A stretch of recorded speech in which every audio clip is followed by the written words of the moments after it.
Many of us are actually heading out and going to conventions. I know I went to 2 of them last month, 3 of them last month. And next week, I'm heading out to the International Association of Amusement Parks and Attractions in Orlando. I'll see a few of you there.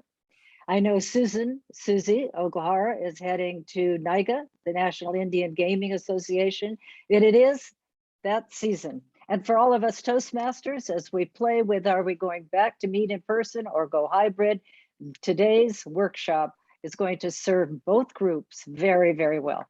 It's my pleasure now to introduce a gentleman most of us know on this screen. He's an entrepreneur, he's an author, he's an adventurer, he's a sailor. I don't even know any more to say about you, Lance, other than for the Toastmasters that are on this program. Lance is the 2005 world champion of public speaking. So Lance, we all want to know how to be a showstopper, how better to communicate with the people that we are looking for when we go to a convention, or we stumble into when we get to a convention. Lance, take it away, and I'll see you in about 15 minutes. And by the way, if any of you have questions, please put those in the chat, and I'll blend those in to ask Lance at the end. Thanks, Lance. Take it away.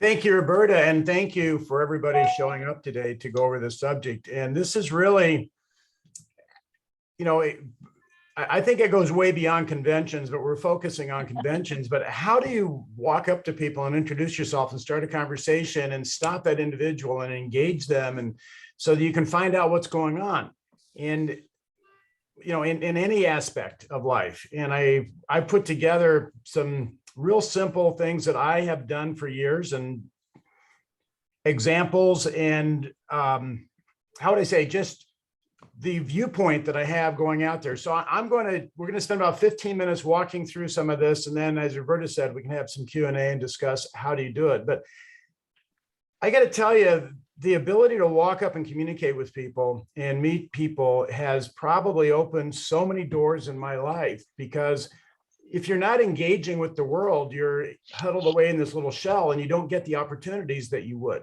Now, there's probably no place that's concentrated more than at a convention. So let me flip over to, I've got a little PowerPoint I'm going to walk through just to give us some graphics with what I've got here. So being a showstopper, but the first thing you want to do, and I actually learned this with my family. I grew up, my family had a milk and ice cream business, and we would go to the National Dairy and Food Show and the restaurant convention and things every year. And before we went, I'd sit down with my father and my grandfather, and we'd structure out, what do we want to accomplish going to that show? What is it that we want? What do we want to walk away with once we go there? So I'm saying, set your strategy and your plan and your objectives for the show.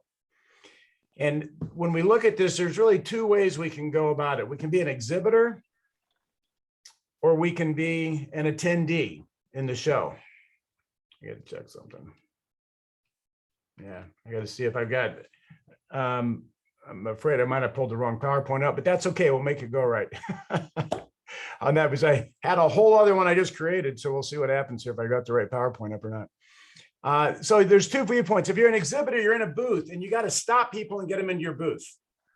And I can't tell you how many conventions I've been to that I walk by and I see somebody sitting in a chair in a booth waiting for someone to walk in and talk to them. And I'm going, what a waste of effort and money to just be sitting there without actually engaging people and pulling them in the booth. The other thing is if you're an attendee, you're walking around and you need to walk into the booths, but you also meet people, see what technologies are there, see what the industry has to offer. And then at the same token, you want to meet other attendees. You want to make as many contacts as you can. So how is it we can go about this and actually make the contacts? Okay, so the first one is to set your strategy based on what you're going on. The next one is to prepare to engage.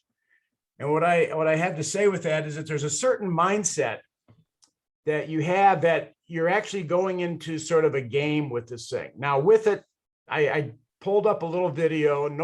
We went over this with Roberta and Norman earlier. You haven't seen this, so I'm going to back out of this for a second. There's a little video. Most of you, I think, are old enough on the call to remember this movie, but it represented, I thought, what would be fun to engage here. Here we go.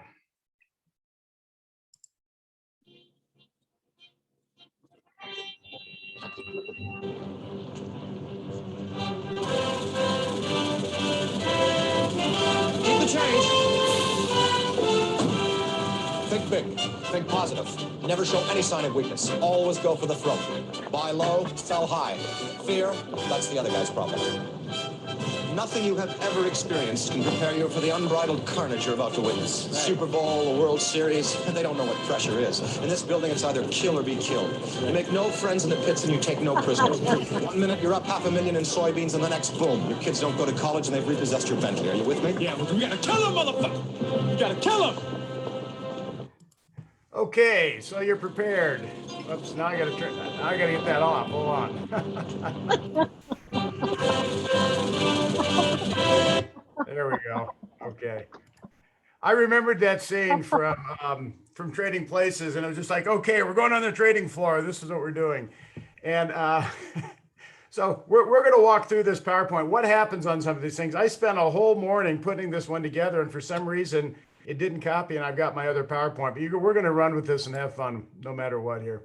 So come back up. So the first thing I look at is, there we go, preparing to engage. And what I'm really talking about is just that first engagement. How do you make the contact with the person to stop? I'm not talking about selling your products. How do you make the contact with the person? Here are some of the things that I've used. You have to figure out how to introduce yourself and stop the individual. And then I want a personal connection with them in some way, because it's not just business. I want to connect with them on an individual basis. And then we're going to talk about business. So this really, oh, I had such a great PowerPoint. Okay, I'm going to pop out here and just look at you guys for a second. Okay, so the first thing is walking up and talking to someone. How do you do that? Well, there's a mindset that you have. You have to be outgoing. You have to be friendly. You have to be able to walk up to people and look them in the eye. And this is one of the probably most critical things, is to look people in the eye when you talk to them, is get their attention. And the other thing is to smile. So the first thing, before you even engage, look them in the eye and smile. Now I'm going to tell you a story about where this worked for me. Twice in my life, my younger years, I took off to Europe and I hitchhiked through Europe. And I did the $5 a day drinking tour in Europe, staying in youth hostels and finding the two Aussies every night. And we would go out in the town. And then I would get up, have my muesli and my tea, and I go to the next town, but I would be out hitchhiking. Now there's a whole science to hitchhiking. And aside from looking nice and clean and having a small bag and all that, you'd have a sign with where you're going. But as the driver came down the road, what I would do, I'd be standing there. I would look the driver in the eye. And then as he came up, I would smile. And as he drove past me, I'd smile and I'd wave to him. 90% of my rides happened after I waved. But the point was, I looked him in the eye. And how many times have you driven down the road and you saw somebody hitchhiking and they're sort of looking like this? They're not looking at it, they're just their thumbs out. They're not making any contact with you. And it was a blast for me. I have friends to this day that I met hitchhiking that have been lifelong friends. And that's one of the reasons I wanted to hitchhike, because I wanted to meet people. I didn't want to sit on a train and just walk around. I wanted to engage. So I got rides with people, and I had a whole system for talking to them, which it's going to play into this really well. I'll tell you, I took some pictures with me. I just worked for the Olympics. I took some pictures with me. We got in the car. I had to make a personal connection. I'd show them pictures from the Olympics. They saw me with my uniform in the Olympics, and they were like, oh my gosh, made a personal connection. And it's the same thing you want to do at a trade show. So if somebody's walking down the aisle and you're an exhibitor, you stand out on the edge of the aisle and you look the people in the eye, and then smile to them. And the next thing is you introduce yourself. And it's really hard. You have to say hi or hello. How are you doing today? You have to do an introduction and then say your name. Hi, I'm Lance Miller. Just introduce yourself. And here's the point we have to understand. When people come to a trade show, they are expecting to engage. They put themselves in that environment and they're expecting to engage with individuals. They want to meet people. So you don't have to worry that, you're walking up to some stranger on the street that doesn't want to talk to anybody. Okay, they're here to make industry contacts, and so you're going to help facilitate that purpose. Now, a lot of people in general have a hard time walking up to people and saying hi. So if you're doing that, you're actually solving a problem for them as you do that. And back to my hitchhiking example too, is like how you are, how you act, maybe very much more, maybe more important than what you say. Okay, so if you're friendly and smiling and you look like a genuinely enjoyable individual, that attraction will communicate just like your words do. So you have to basically be very, I would say, like emotionally high and, you know, very positive, and being able to reach out and be friendly with people as you work through that. Now, so you look them in your eyes, say your name, and then the next thing I try to do is state something obvious to start to make that personal connection with them. And I'm going to go back to my younger days, and it was right out of college. I had a blast when I was in college, and I get out of school. I'm 23, 24 years old, and I was living in Eastern Indiana, and Cincinnati was a major town I would go to. And I had some buddies down there, and on Friday night, everybody would be out at the bar in Cincinnati, and Procter & Gamble was there, and Pitney Bowes was there. So there's all these young professionals out at the bar. And I would go down there with my buddies, and I'd stand at a table and drink my beer, and I wouldn't engage with anybody and wouldn't talk to anybody because I didn't know how to walk up and introduce myself to someone. Now that's like, I'm standing at a little table drinking beer. That's like an exhibitor at a convention. I'm exhibiting my beer to the room. The other one is I'd walk around the bar all the time and try to engage with people, but I didn't know what to say. And after about 6 months, I got really tired of just going to the bar and drinking beer and talking to myself. As Merle Haggard would say, I was sitting there mixing misery and gin, sitting with all my friends and talking to myself. So I started trying different things on how to actually introduce myself. And what I found is that most of them didn't work, but I came up with what turned out to be the best line I've ever used in my life to meet people. Now, back in my days, I said it was the best pickup line, but it really wasn't a pickup line, but it was the best line to meet somebody. And this is what it was. I'd walk up to somebody and I would say, "Excuse me, we haven't met." Now that may sound simple, but the fact is it works, because what's the truth? The truth is we haven't met. Now imagine if you're at a convention and you stop somebody and you say, "Excuse me, we haven't met." And the person goes, "You know what, you're right, we haven't met." And you now are engaging on meeting the person. So let's just say you're standing there and you're an attendee walking down the aisle, or you're an exhibitor, and you look somebody in the eye. You say, "Hi, I'm Lance Miller. Excuse me, we haven't met." That sets it up very easily. The person can't argue with you. They can't say that's not true. And, you know, so it's a great opening, and I'm just going to give you permission to use that. And quite honestly, I have used that the rest of my life. And those of you that know me, I've been to 60 countries around the world. I've been, for 15 years, I was doing nothing but going to conferences and speaking. And the point was, I was constantly in environments I didn't know people. Even sitting in at an airport in the first class lounge or something like that. And the few times I was doing that, but you're sitting there by yourself and you walk over, you might say, "Hi, we haven't met," you know, just introduce yourself. To state the obvious is great. Another one is just simply ask them, "What do you do? What type of business are you in?" You're starting to engage with them a little bit. And the third one is, if you can notice something specific about them that's unique to them, this is where the personal connection comes in. Several years ago, I did a communication and emotional intelligence training program, and I had to go out on the streets of LA and talk to people. And then I had to figure out where they were emotionally and things. So you had to go engage strangers on the streets. And it was interesting. One of the things I did was I would just look at something on the individual and comment about it. And there was a lady I walked up to, and she had a red blazer on, and and she was older, white hair, black pants, and she was very distinguished. And she's outside a subway station, not a sandwich shop, but an actual metro station. And I said, "Do you mind if I ask you a couple of questions?" And she said, I said, "Can I ask you a couple of questions?" She says, "No." I said, "Okay, I hate that when people ask me questions. Do you hate it?" She said, "I hate it when people walk." I said, "Me too. I even don't like doing this right now." And all I was doing was talking about what she hated, but she had a gold cat pin on the lapel of her shirt, on her jacket. I said, "Let me just ask you one question if I can. That's a beautiful pin. Do you have a cat?" and I talked to the lady for 15 minutes about her cat because I noticed something about that was personal to her. So let's just look at this. If somebody walks up and you introduce yourself, find out what they do, they're at the show, and you notice their glasses, you notice they're carrying 2 big bags, and you said, man, you're lugging a couple big bags around here.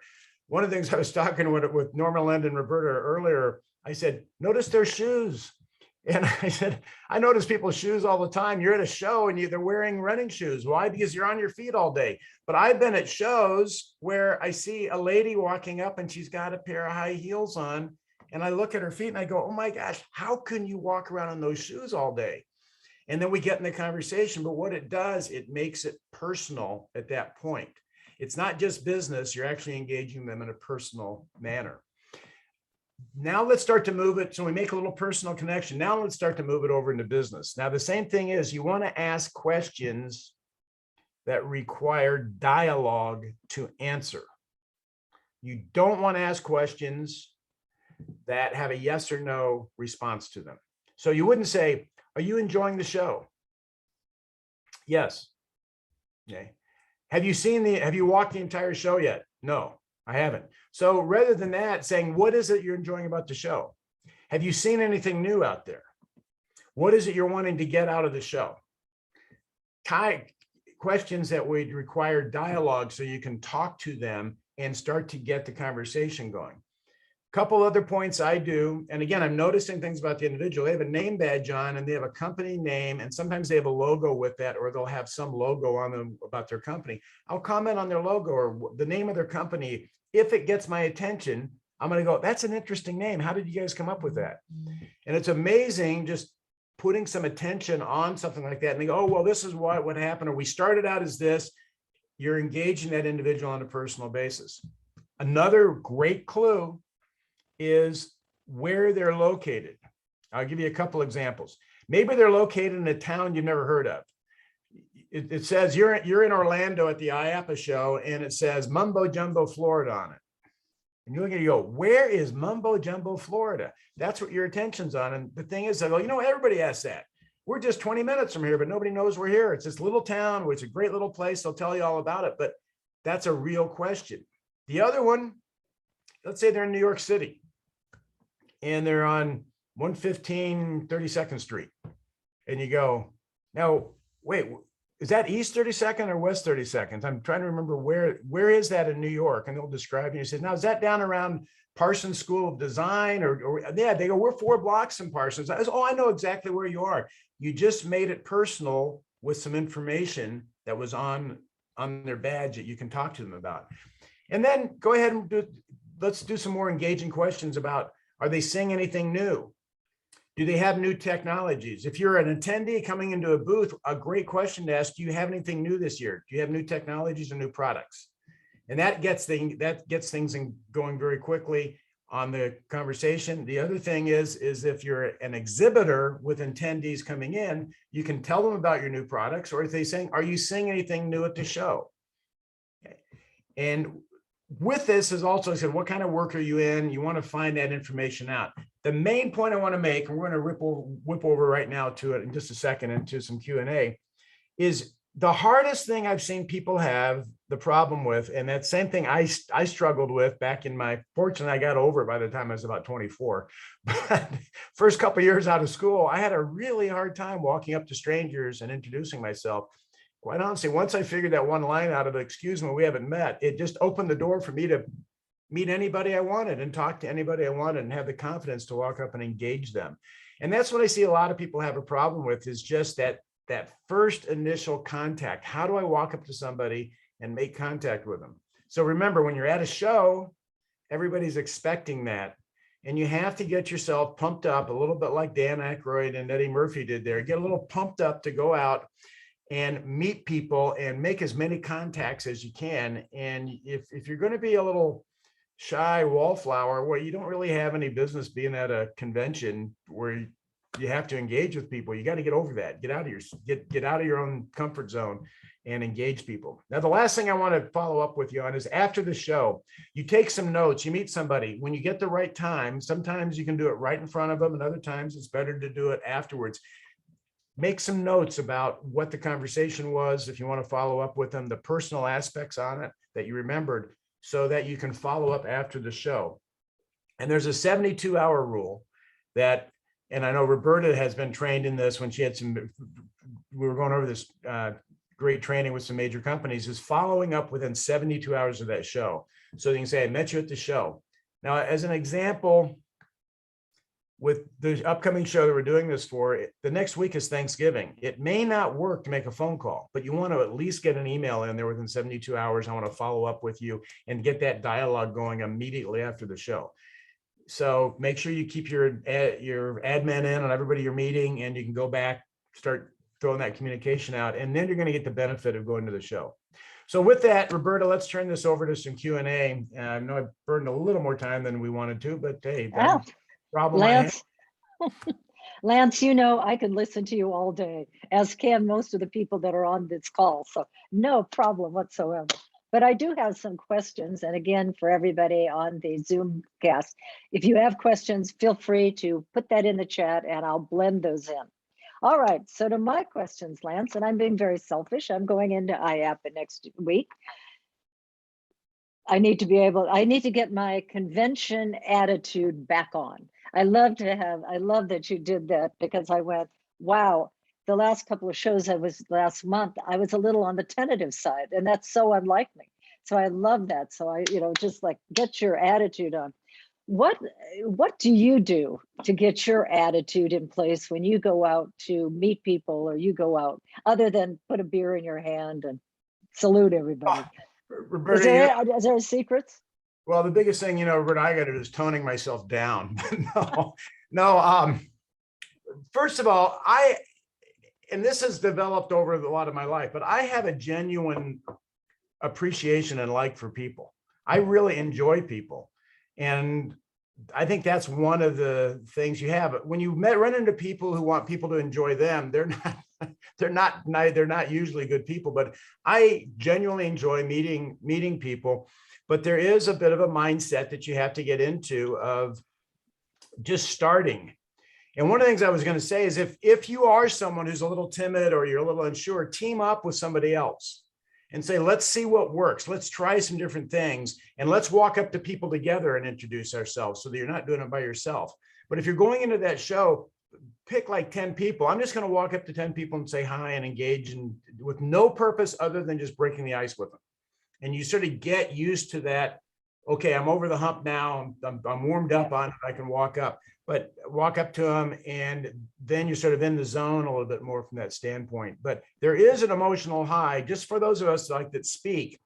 It's a completely different experience to be on the stage speaking, and the amount of energy we generate versus being in the audience listening, and the amount of energy we generate. It doesn't take much energy to listen.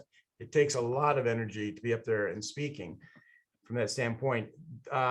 Also, that's why I went through some of these questions. I always call it having cards in your hand, right? That you have cards you can play. Having questions that you can defer to open somebody up and get them moving, so that you're not walking up with not knowing what to say, what to do. I've got a half a dozen things I can do to engage this person. Okay, and it's going to be fun at a convention. I noticed it at Global Gaming last month. People, when we walked up to each other, we didn't know if we were going to shake hands. Usually it's like a hug, and then it goes, oh, I can't hug you. And then, okay, I can't shake your hand. Oh, I guess I'll do this, or I'll do this. So there's a lot of attention put on talking to each other. So it's pretty easy to break the ice once you go through that little setup routine. But speaking of setup and wanting to talk to people, you talked about looking and really noticing what they're wearing, their shoes, a brochure, not a brochure, their badges. I think it was Norma Lynn who said, Lance, should we wear something that people notice? Is that something you recommend? Absolutely. I mean, I'm not big into gimmicks, because I think, and that's what I was saying on introducing yourself. I'm not big into gimmicks either. Like somebody's throwing, handing chocolate bars out to introduce somebody. You can do that if that's what you need to do, but I'm not into the gimmick. I want to be more sincere and professional in how I approach. Okay.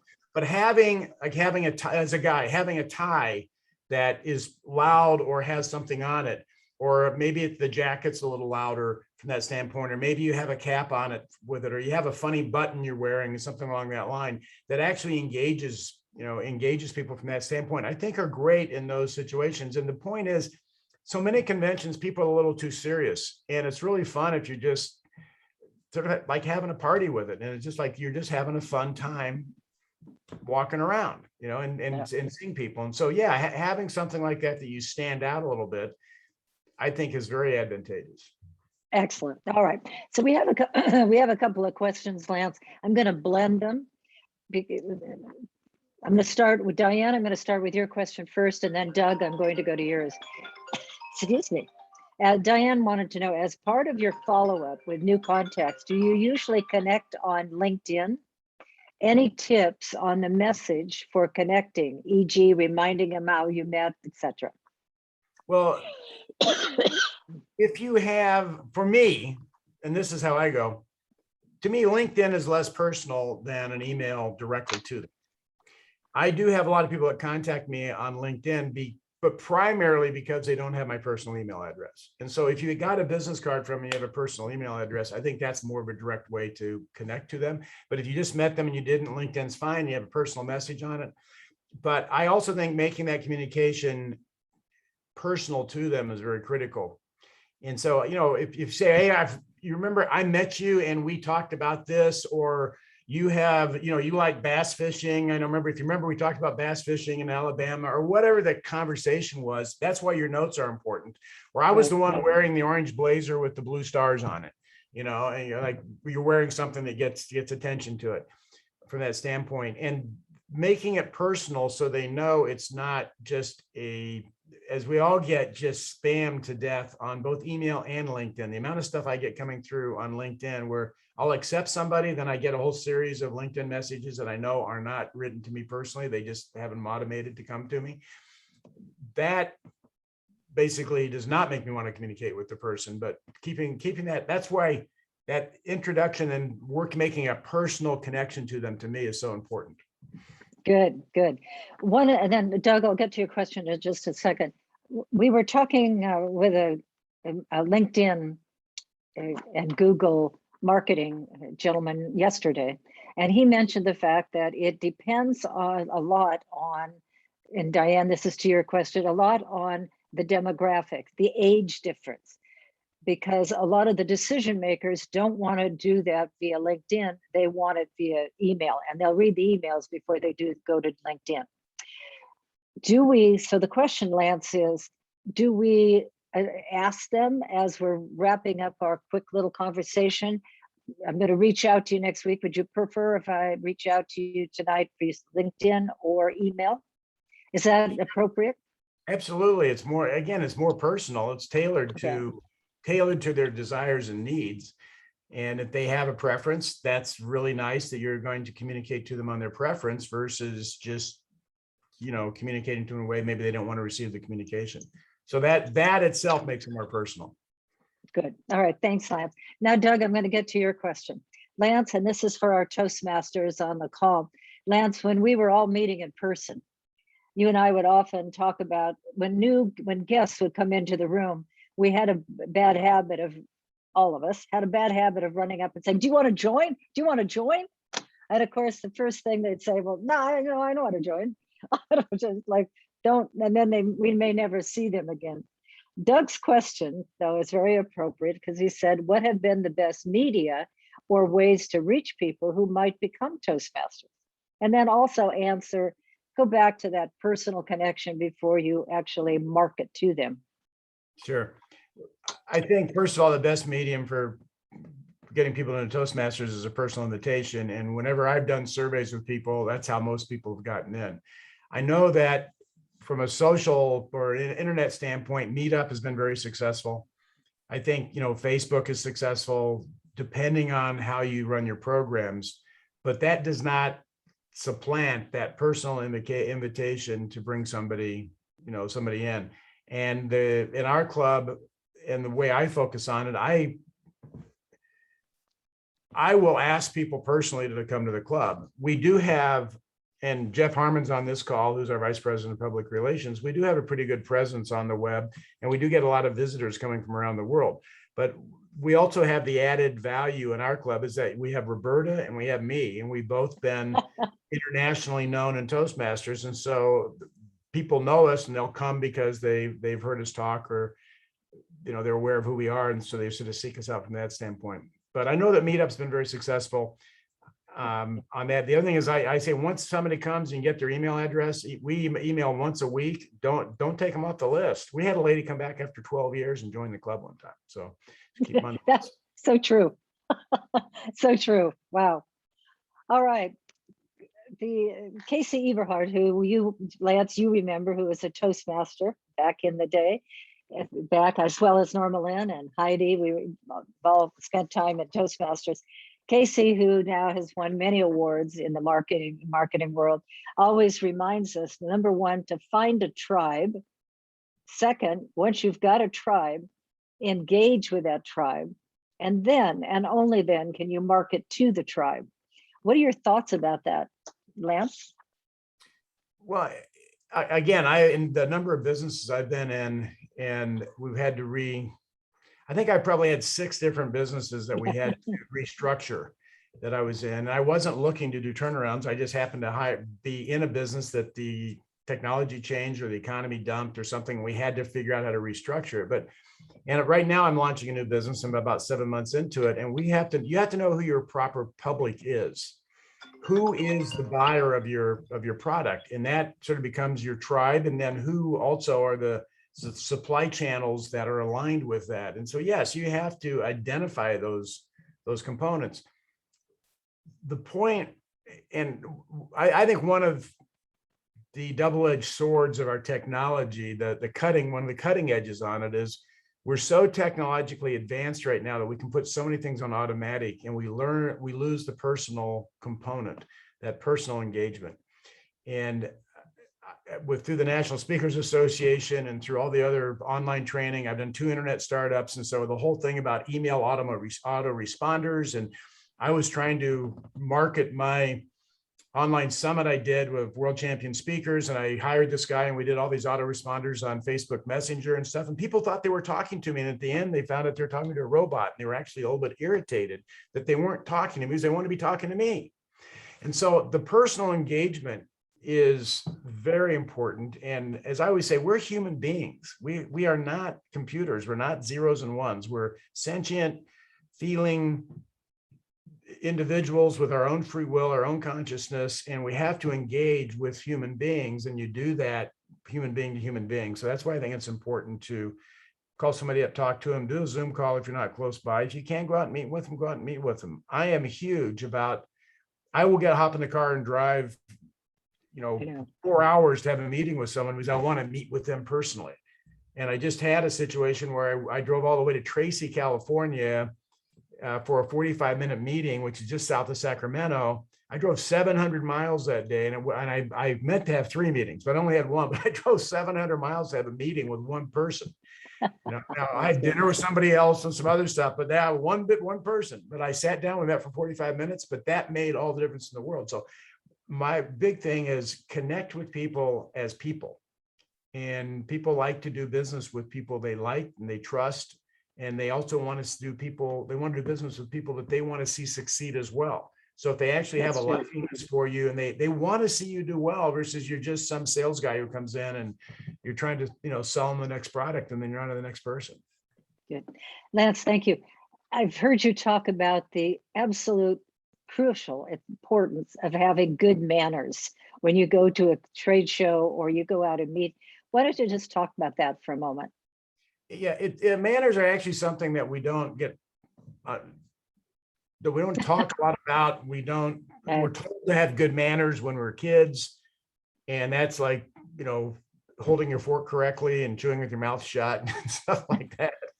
But really, if I do deep dives on words, and my definition for manners is this: manners are what make you acceptable to somebody else.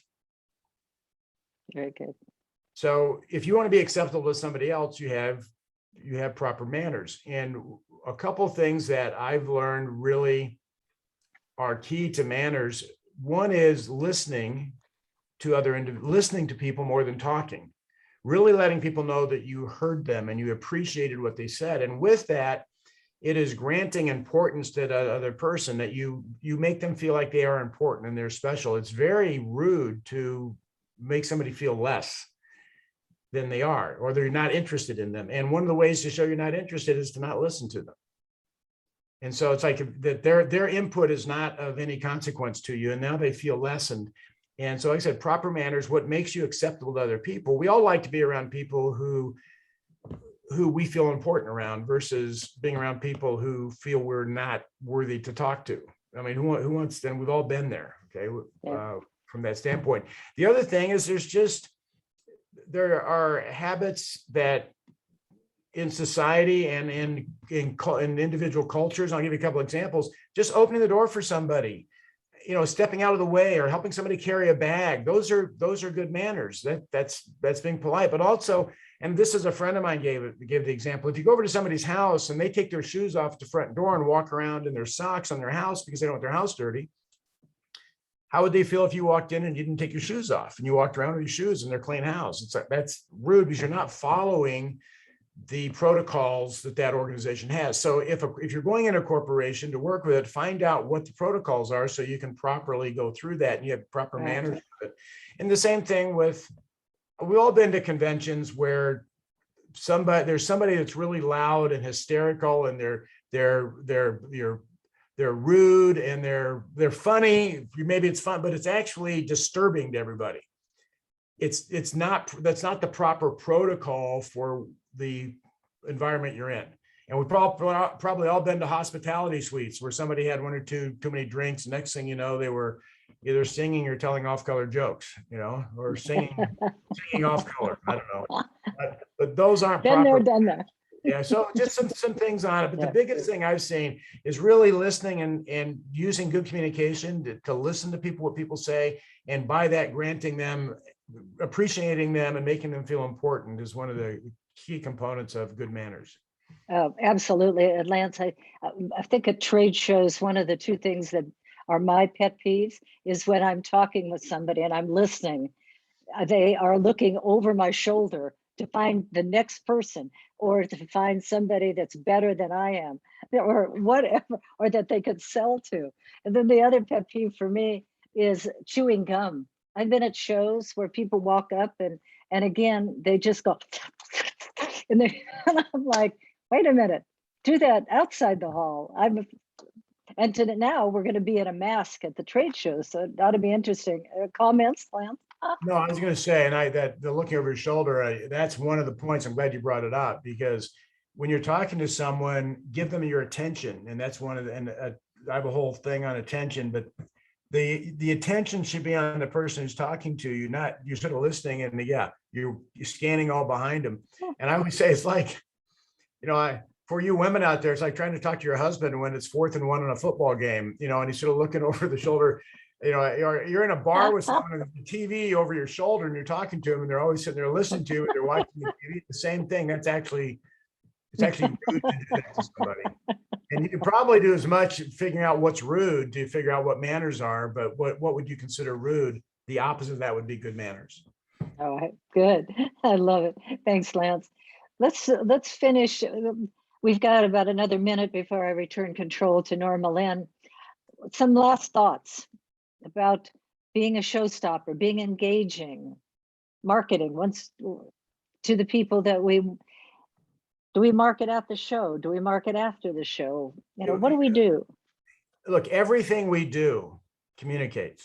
The way we dress, the way we speak, the way we look, the way we walk, everything communicates. And I'm just going to come back to a couple points here, is that we deal with human beings and treat people as human beings, appreciate them as human beings, not as, it's so easy to get into, I have a lead, instead of I have this individual that might need our products, and you start thinking of them as leads and stuff. The other thing, I just want to talk about energy.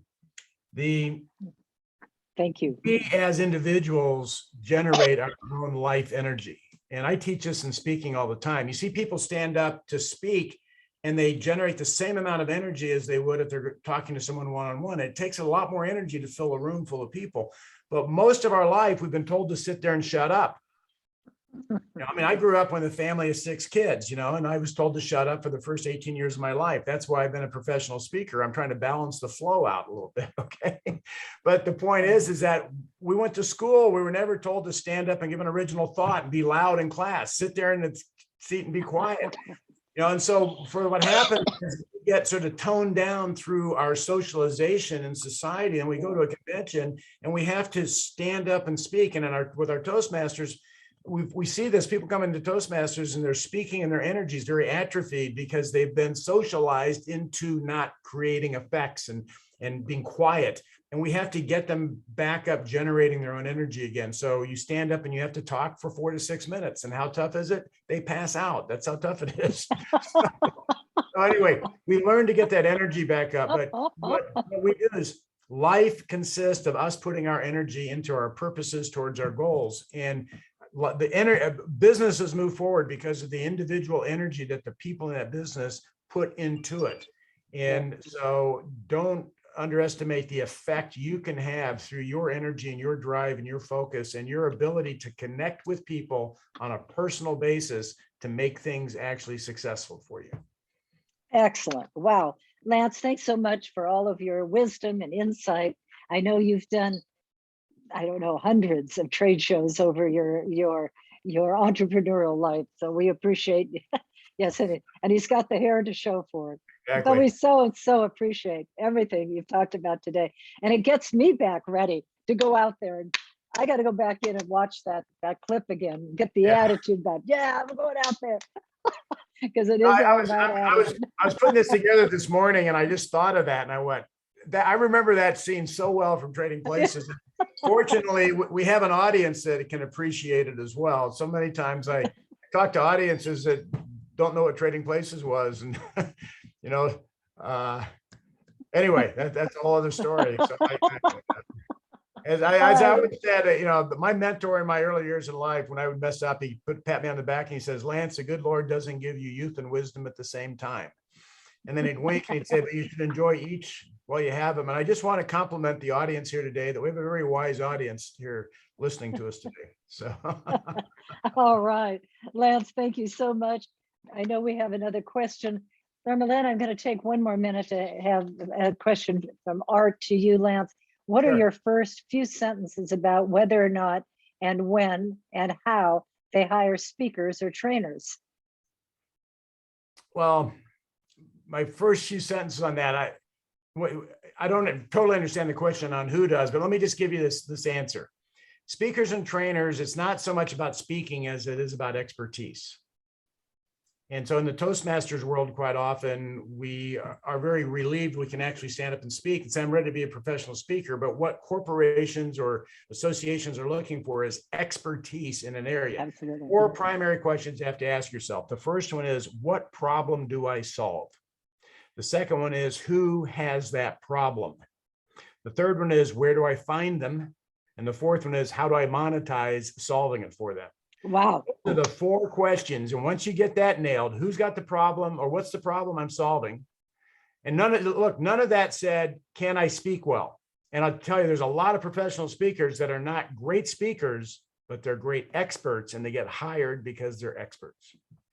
Lance, that's actually great information for when we go to the trade shows, because all of us that have products want to talk to people, but we first have to know if they've got a problem that our product can solve. And then that's part of the tribe. Oh, good. Wow, exactly. Lance, thank you. Norma Lynn, back to you to tell us more about next month. Thank you again, Lance. Well, thank you for all coming to today's show. I even got some tidbits and I'm older than dirt. So yeah, that wisdom. Anyway, next month we are going to be tackling the world of NFTs, and we've got an expert in the topic who's going to illuminate how you make money doing it, how you get into it, and how you sustain yourself with it, and about cryptocurrency, etc. Our date for that is December 15th. You will all be getting an invitation, but we will have a dynamic speaker who will teach you bunches. There's a lot of misinformation out there on these NFTs. But we're going to get you the straight scoop. So if you need to know about that, definitely put this on your calendar. And once again, I'd like to thank Lance and Roberta and our cohorts in crime at ITTT for bringing this to everyone. Thank you so much for joining us. See you next month.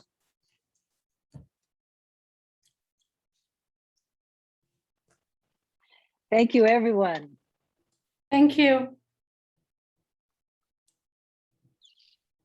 Thank you very much. That's great.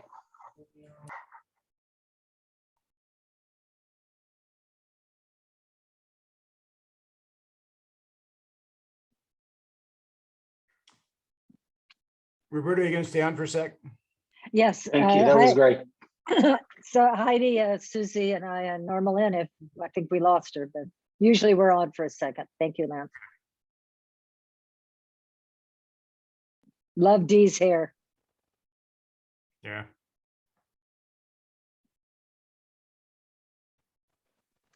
And we've got Tim. Good.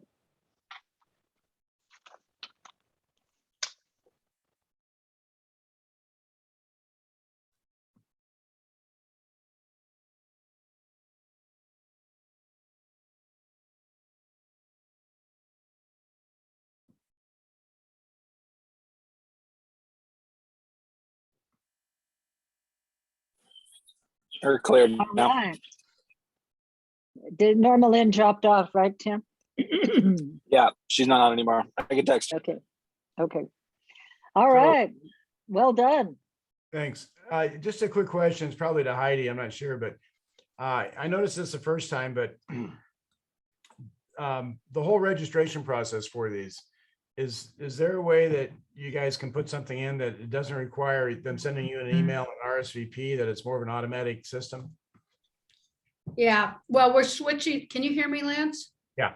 Okay, we're switching over to Constant Contact. We're out of MailChimp, and that will make a big difference.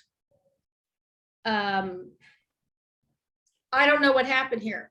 I set this link up and it was sent out, and suddenly, and maybe I sent it up too soon. I have no idea, but I just know, like on my email, I sent my email out and I had people emailing me back saying, Yeah.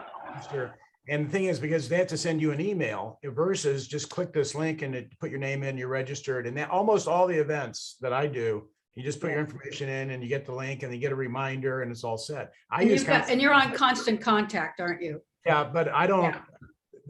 I don't know that they're using Constant Contact, but I know that just the Zoom events, all the different things I do there, or Calendly or whatever I'm using, I'm engaged on that without having to email and get a response back. That's all. And I just think that the two sides of it is, one, I think that it's a better system, and it's it makes you or your organization look better having that kind of interface, and it makes it easier for someone to, like me, to interface, because then the people aren't sending me emails saying I can't register.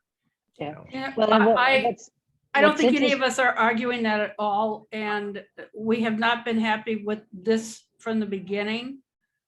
I've been the one actually doing all the heavy lifting, and it is cumbersome and it's not efficient. So yeah, thank you for your input. I appreciate that.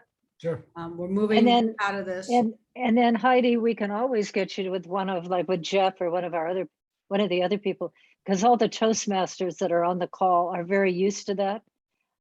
They get sent something, they quickly, and then they get the link. They get the link within about. So anyway, it's the other finally between the technology and Lance's today. No, absolutely. Here's the other worries. thing, Heidi. It's I've okay. got a number of people through National Speakers Association, and there's a number of, I don't know that Constant Contact's the best. Constant Contact is great for sending emails out. I really do. I have been very happy. The other thing is, whenever I have a problem, I have an articulate English speaking individual on the other end of the phone that immediately addresses my issues. And I've never had anything that the person I called wasn't able to handle. Well, and yeah, we use Constant Contact too. And it's it's helpful for our holiday stuff. People can respond. I've never gone off Constant Contact because it has served us so well, right, Tim? Correct. We've been using all these years. Absolutely. Yeah. It served as us far well at ETI too. As far as the presentation platform, there's a couple I can refer over to you. So some people I want to talk to that are Great. doing Not happy to receive it. and that they have some great functionality with them and stuff. So Thanks, Lance. sure. And Great. good save today, Lance, on your PowerPoint. I spent like an hour and a half this morning, and then because I have two different computers. I've got my working computer right here, and I sent it over to my Zoom computer, and I open it up, and of course the title slides, I think I'm all set to go. And of course, we're scrambling to get the thing up because with the Zoom link, and then I go, no, this is not the PowerPoint I just created. But I did have Those fun. are not the I'm glad I drawings. thought of that little Trading Places, Oh, that was great. It was fabulous. yeah. That was great. Thank you very much. It was great. No, you're welcome. It was just sort of fun. I was cranking away on this going, oh, I remember that scene. I thought it was in the bathroom, but it took me a while to find it on YouTube, but that was fun. So, okay, I've got some stuff I gotta go run. Go ahead. Go ahead if we got Oh, something. now, Lance, one of the other things, could you send over to us? Because for the National Speakers Association, you do your recordings and then they go out immediately. So any hints that you could do, because Susie was volunteering to edit, but she is swamped and we can't edit. So any words of wisdom where we can just start at 1 o'clock so that we have a clean, otherwise Heidi, Becky's got that down cold at Zeitgeist. Yeah, I mean, the big thing I was actually, without editing. I know, Heidi, were you the one that was turning the video on? Yes. Okay, yeah, because I was sitting there going, the video's not on yet. And I was just typing you a chat going, turn the video on, because we missed the intro and a few things on it, coming in. And again, that stuff, I run that in our Toastmasters club, and it is something sort of being over the Zoom component, need to be on it. What I typically do as far as the editing, any editing I do on any of my stuff, I just cut the ends off because I have something I want to start at a certain point and I want to end it at a certain point. I don't want it to And what program do you use? I use Movie Maker out of Microsoft. I just upload it and I just trim the ends and then download it and pick it up. Right now I've got it because I'm doing 2 to 5 Toastmaster seminars a week, and every Saturday I post a Toastmaster seminar. Thursdays I post a living tip, and then Mondays I post a speaking tip. So I got 3 emails a week now going on. Okay. Well, and that's good too. Thank you, Lance, because we send those over to Corey for our T2 Masters newsletter. Okay, but let me just see what like I said, there's a couple of just key people that I work with that are doing a lot of stuff, and just see what they recommend on what platform. Absolutely. This is not my forte. And so I'm happy to take any advice from anybody that can help streamline this. But yeah, but the bigger thing, I think Zoom, quite honestly, I think Zoom works fine. And I'm very familiar with Zoom, but the biggest thing is just the registration process. I want to make sure we just streamline No it. problem. Because also that's a burden on you because you have to be on your email all the time, sending stuff out, and it should be automated. So yeah, we got I think that that's the part that between the ITTT needs to make the decision, because initially that we did talk about the process, but then we made the decision to do it this way. So Lance, thanks for the advice, and then we will gather as a group and then make the decision on that one. Well, I understand why you do, because Heidi doesn't have enough to do, and you sort of keep her. Yeah, we got to keep her out of trouble. Yeah, it allows her to feel like she's contributing and doing something worthwhile, and I can understand that. But I think there's some other things some other tasks you can give her. You're only doing this because you're another part of the city, but I do know where you live, so be careful. Yeah. Woo. All right. Thank you, Lance. Thanks so much. Thank it's always you, fun to Lance. work with you. I'm going to Appreciate take it. off. Okay. Okay. Thanks. Thank you. That's funny. Oh, well done, ladies, with all of the. All right, I'm going to glitches stop today. recording. That would be a good idea. Thank